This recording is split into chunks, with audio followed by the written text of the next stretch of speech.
Hello, South Africa, and hello to Africa, as well as across the globe. And once again, this is the moment, exciting one, exhilarating one.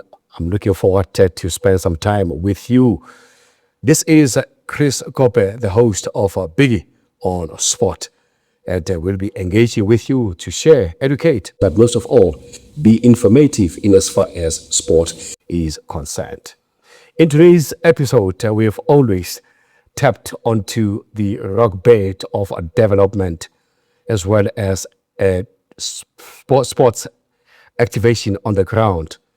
And a lot of people have made interventions in making sure that they highlight as well as creating a platform for many young ones to showcase their potential as well as their talent.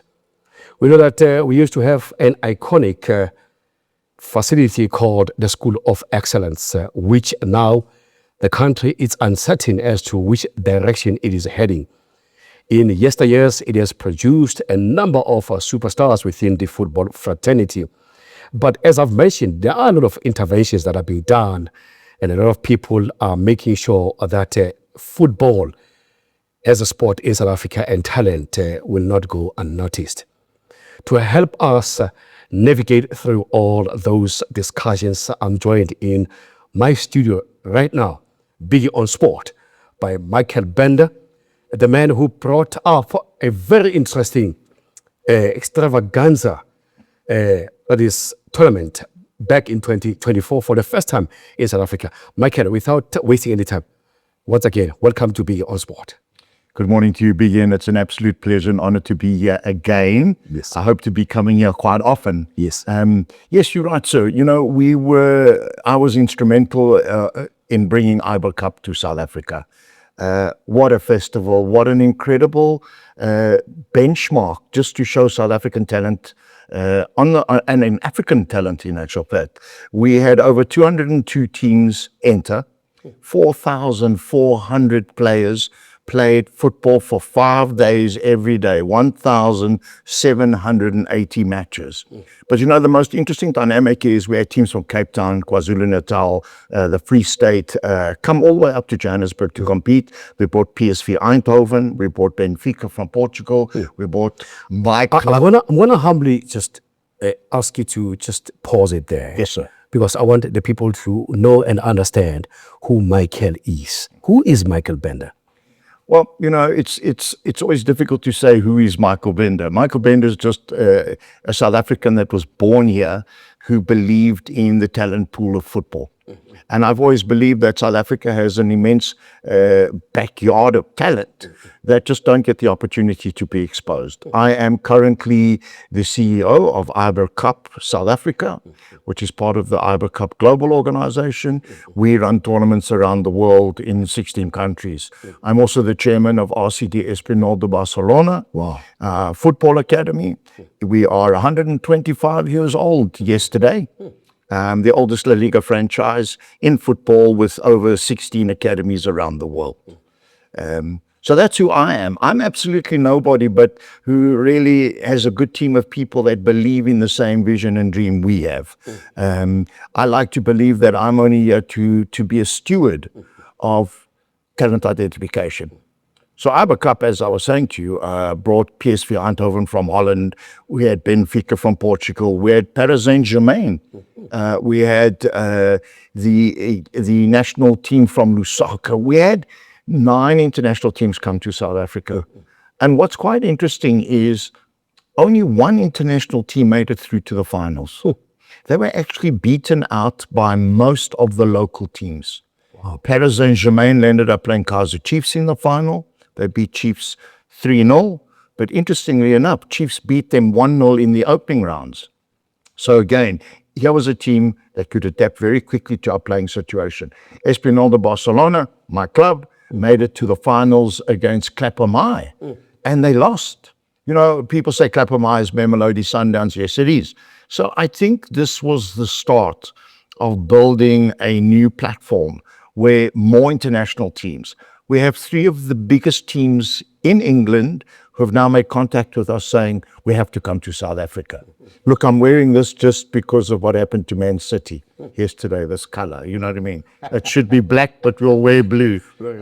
We're not supporters of Man City, we're supporters of Espanyol, the Barcelona. Okay. But that's just to give an indication of the kind of teams that want to come to South Africa. There are dozens of global teams. Paredes from Brazil, River Plate from Uruguay.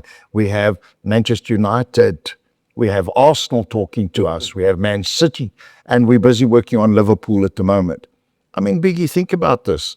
Where do our boys ever get a chance to even see those teams on a football field? I can imagine. Yeah. Michael, you made actually an effort in bringing up the IberCup in South Africa. It made its inaugural in South Africa. Looking back from what you have done in bringing this tournament for the first time in South Africa, what would you say has been the highlights of that particular event?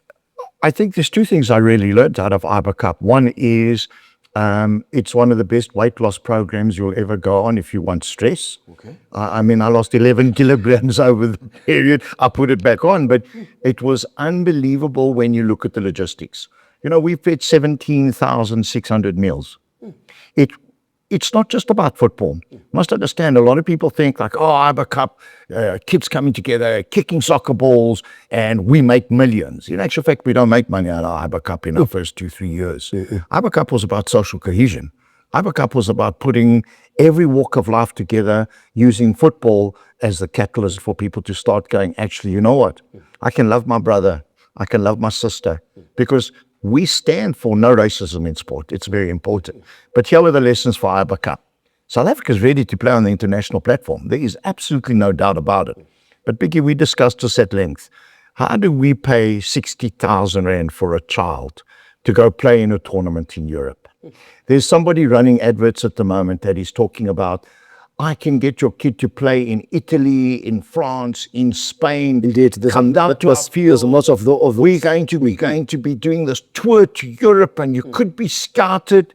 Utter lies. Okay, they will charge you 60 to 65,000 Rand to start with.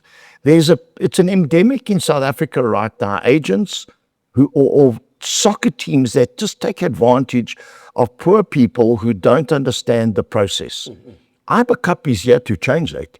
We are fighting hand and tooth for people to realize if you're under 18, FIFA will not allow you to move to a country. No team will take you unless your parents are moving and you're becoming a citizen of the country. I wish SAFA would step in, and I'm quite vocal, and I never want to create controversy. Okay. But somebody has to stop these people. This person who is running this advert at the moment, it's been 3 days running right now. And I mean, notwithstanding you'd have to pay 50 to 60,000, they want to charge you 1,500 Rand for the privilege of coming down for trials. When we have IberCup, Biggie, we do charge. We have to charge because it costs a lot of money to put them together. That runs over participation fee. Well, you know, it's up costs and stuff like that. We pay for the international teams to come to South Africa in year one. They don't pay to come here because remember, they're nervous to come to South Africa because they read all the bad press situations. Yes. I mean, here's something funny. One of the overseas teams, an English team, wrote to us and said to us, you know, would we have bodyguards at the door of our hotel? Wow. And we were like, why would you think that? The best story I can tell you. You know the Lion Park, which is just outside Johannesburg. There's a little soccer field next to where the game rangers go play football. And somebody filmed them playing football. But what you couldn't see was where the fence was. So while they were playing football, there were these 3 lions walking past in the background. And this went global. Now, can you imagine the first question I got asked was, do you have fences around your fields to protect our players? But, you know, perception is reality. Goody, IberCup is here to stay. We are busy finalizing the next 3-year deal. We believe we can grow IberCup for local football that we will see. You mentioned the Transnet School of Excellence. It breaks our heart to think that's not there. But we have a plan that we're going to reintroduce high-performance academies back into South Africa with a direct link to Europe. Wow. Why is it important for youth development in any sport of a particular country? Why is it important, Michael? I think the biggest thing we miss out on is hope. Can you imagine being in a country where you're now 13, 12, 13, 14, and please, I'm not being politically biased, where a child has heard the dream, he's been told about the dream. We saw the greatest leader in the world, as far as I'm concerned, come out of Polsma, and we all believed, where's their chance? There are only so many teams in the PSL, with one being sold now. It's going to make it even less. You know, sold but auctioned. Yeah, well, listen, I mean, who's going to cough up 50 bar? Yeah, because you're picking up nearly 10 or 15 million rands worth of debt. Exactly. That costs. So something is also wrong in the system. But as a child in a township, I'm a footballer. I play every day, whether I'm playing on sand without shoes. And now I'm going, oh, one day I want to play for either Amakosi or whoever it is, or for Pirates or whatever. But the chances of me actually getting recognized are very low. So I lose hope. I don't trust the system. But I'll go play for my school. Do you know, IberCup sponsored 10 schools in the IberCup tournament through Gauteng Department of Education. Do you know all 10 schools made it through to the finals? Now that says something to you. The talent is here, no opportunity. So I think what's missing is hope, infrastructure. We talk about it all the time. Youth development is not taking place at the level it should be taking place. What do you do when a technical director resigns from SAFA overnight, who was instilling some really good practices by bringing CAF licenses into coaches, etc.? What do we do as individuals sitting here on your TV show to help development, Biggie, to be honest with you? Funding, infrastructure, giving them hope, and talent identification. Those are the 4 pillars we have to start focusing on very hard. And then the collapse of the LFAs. You know, it's a very sad situation to be sitting here being negative. I'm not being negative, because I always say if something's wrong, it gives us a solution. So we don't say, it's not working. We say, how do we fix it? That's really the philosophy of what we do in our academy. So at the RCD Espanyol de Barcelona, our intention is simply this: a value system. We want to teach you about discipline, respect, humility, say no to racism. Let's stop gender-based violence. When you come into our academy, you're not allowed to come there with your socks down. You better pull your socks up. We expect you to tuck your shirt in. When you walk on a field, you'll greet every technical advisor, be it a coach or a manager. As a child, we instill that discipline. And that's missing, because you'll see players coming to when we hold trials. Espanyol Barcelona is holding trials in the next 2 weeks. 9,000 kids arrive. We'll come to that because that's the reason, in fact, we wanted to have you here, Michael, as we move on with our chat.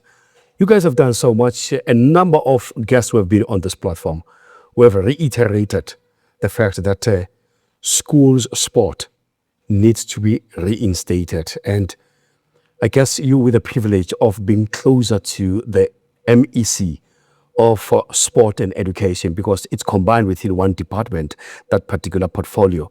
Obviously, maybe in your corners with the MEC, perhaps are you able to share with us reading the mind of the MEC in as far as reinstatement of sports on the grassroots level is concerned? Well, look, I mean, you know me, once I get going, I don't stop. So you're going to have to keep stopping me, okay? Because I'm so I know about football and everything else. Yeah. So I'm very privileged to be able to say I sit in the corner with the MEC and I get to see and hear what he has to say. And I want to say this outright right now. He has delivered on every promise he has made to us from the day we met him. There is no doubt sport and education belong in one portfolio. I know they might consider splitting it, but right now, why? Everything comes and is instilled out of the simple principle of work hard, play hard. You know, our biggest challenge in South Africa, and this is our motto, is feed, educate, play, in that order. When you sit with an MEC who understands what needs to be done specifically in the area of sport and getting kids mobilized and a little bit more active. You know, there's a very interesting case study in Brazil. They brought beach soccer to Brazil and they played it from 10 o'clock at night to midnight because they found that's when the youth were at their worst. Why? The gangs, the drugs, the runners, and kids were being used as mules Do you know, consequently, the entire crime rate has dropped by 42% in the favela where they introduced that. So sport is, and Mandela said it's the one unifying Unifying opportunity bring for all nations. Yes. And and nations and countries. So the MEC seems to be very firm, and I like what he's doing in terms of standing strong and saying we have to improve the opportunity for youth who have talent to play sport. Let's do it through the schools. The Department of Education introduced the Champions Cup last year. Champions League Cup, and Clapham High won at Racina High. It was the starting to see a real program. We've been asked as IberCup now to support the next tournament that's coming up soon. I would hate to try and pronounce it because I'm going to look like a fool. As you said, Michael, you're very passionate. You never stop, in fact, unpacking, giving us insight. I want you to face your camera right now and tell the people about the upcoming events that will be taking in Johannesburg. Obviously, this will tantalize the interest of parents and young kids out there. Go ahead. Thank you. Thank you for the opportunity. So it's quite important that we as RCD Espanyol de Barcelona explain exactly what we are trying to do in South Africa. As an academy, we are part of the La Liga Club, which is 125 years old, and we intend running football tournaments for clubs and players from the ages of 7 to 17. Why? Everybody deserves to compete at the highest level possible. At RCD Espanyol de Barcelona, it's our intention to do talent scouting around South Africa and to see how we can get the best talent into our academy. We will be running trials in 2 weeks' time. All you've got to do is follow our website, our Instagram or Facebook page, or go to info@espanyolacademysa.com, where you'll get all the information in the world. Or otherwise, just type in Espanyol de Barcelona Academy South Africa, and you'll get that. We're launching the Champions Cup, Biggie. Very exciting. Why? Because the Champions Cup, we are inviting teams from all over. We have teams from Hammanskraal and Popo will all come and gather in Johannesburg. Our intention is now to give teams not one tournament. We're running in Cape Town. We will run in Johannesburg in the June, July holiday periods. We are flying over 2 coaches from Spain to come here, and we will run a football training camp as we did with the La Liga football training camps, and that'll be run in the June period where any child can come and participate. But what's exciting, we're talking about the schools. The most exciting stuff for us is RCD Espanyol de Barcelona is launching its first football schools program. We have 5 high schools have signed up, and we will be using our UEFA-based and CAF-based coaches, and we are going into the schools, and from 3:30 to 5:30 every day, no matter how talented you are, come and play the game. Obviously, this will be happening in June, I guess, Michael, yes. You just mentioned. Yeah, we've run out of times. I guess, as you said, it is not your first and it's not, or rather your second or your last visit. We're going to unpack this, in fact, heading towards the event itself. Once again, thank you so much, Michael, for making time to come speak to us. Any person who would like to get in touch with you very quickly, please speak to them. Yes, so if you need to get hold of us, please look at Espanyol de Barcelona Facebook page or go to ibercup.co.za. You'll find all the information and the contact details. Biggie, I want to tell you, absolute pleasure and an honor to be here, sir. I tell you what I'd like to do is invite you down when we have the first tournament. Please, as our guests, come and meet the team and meet the players, because that's more important than me being here. Well, the backroom staff is listening. We will make sure that we do attend that. Once again, as I've said, development, youth, as well as sport activation on the grassroots level is the bedrock, to be precise, of any successful nation within the fraternity of sport. With that being said, thank you so much for joining us. Thank you to the team behind the scenes, Nontlantla, Kabza, Jimmy Mashazi, as well as Tuma, not forgetting the guys from Northleaf, JD Art 24 Studios, JJ and his partner. Once again, until then, sharp.